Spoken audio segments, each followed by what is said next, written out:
Assalamualaikum warahmatullahi wabarakatuh. Salam sejahtera bagi kita semua. Salam, Om Swastiastu, Namo Buddhaya, salam kebajikan. Sebelumnya, izinkan saya memperkenalkan diri. Saya, Fadil Satria Bekti dari SMA Negeri 1 Jogorogo. Dewan Juri yang terhormat, model pendidikan klasik memiliki fokus yang lebih baik dalam pengembangan intelektual, moral, dan juga karakter siswa sebagai penerima ilmu, dan juga guru sebagai sumber ilmu yang mengajar secara langsung dan sistematis. Pernyataan Dewan yang lebih memilih sekolah menengah yang mengadopsi model klasik dibandingkan progresif sangat sesuai dengan argumentasi saya. Saya berpendapat jika sekolah menengah yang menerapkan metode pembelajaran klasik lebih baik dan juga lebih unggul dibandingkan dengan sekolah menengah yang menggunakan metode pembelajaran progresif. Hal ini disebabkan metode pembelajaran klasik memiliki kedisiplinan dan dasar pendidikan yang kokoh untuk menunjang masa depan siswa.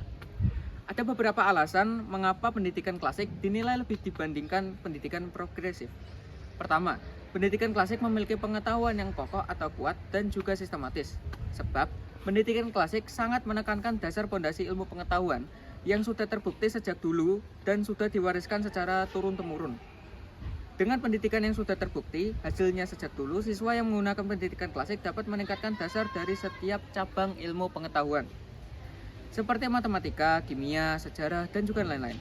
Dengan begitu, siswa yang lebih siap menjalani kehidupan sekolah dapat menjadi siswa yang lebih baik.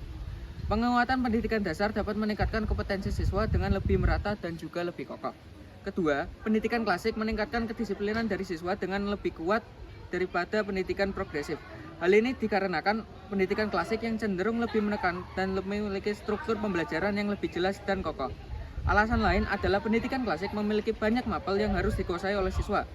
Dengan demikian, tuntutan nilai yang bagus di setiap mapel membuat siswa menjadi lebih disiplin dalam belajar.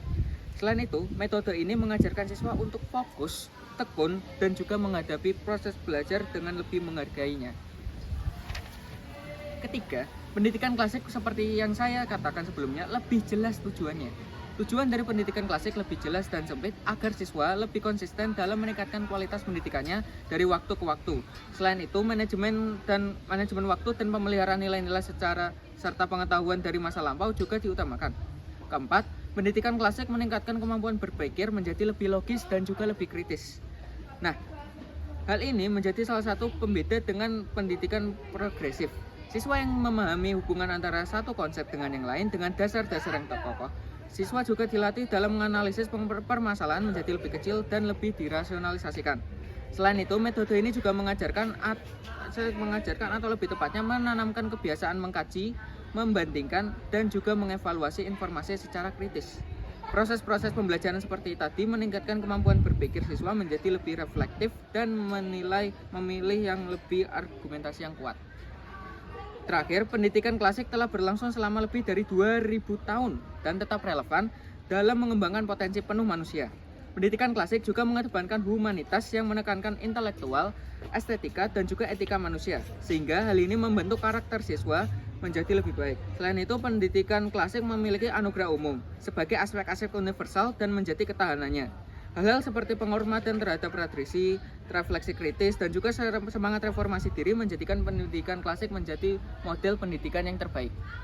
Dapat ditegaskan kembali bahwa metode pendidikan klasik menawarkan suatu pendekatan yang lebih kokoh dan sudah terbukti dalam banyak generasi agar para siswa yang tidak hanya unggul dalam aspek intelektual namun juga kuat secara karakter dan berakar dalam budaya. Melalui kurikulum yang kaya akan nilai-nilai historis, pendidikan klasik mengajarkan pentingnya menjaga budaya yang dibarengi dengan keterampilan berpikir dan juga berpikir logis dan kritis di kehidupan modern.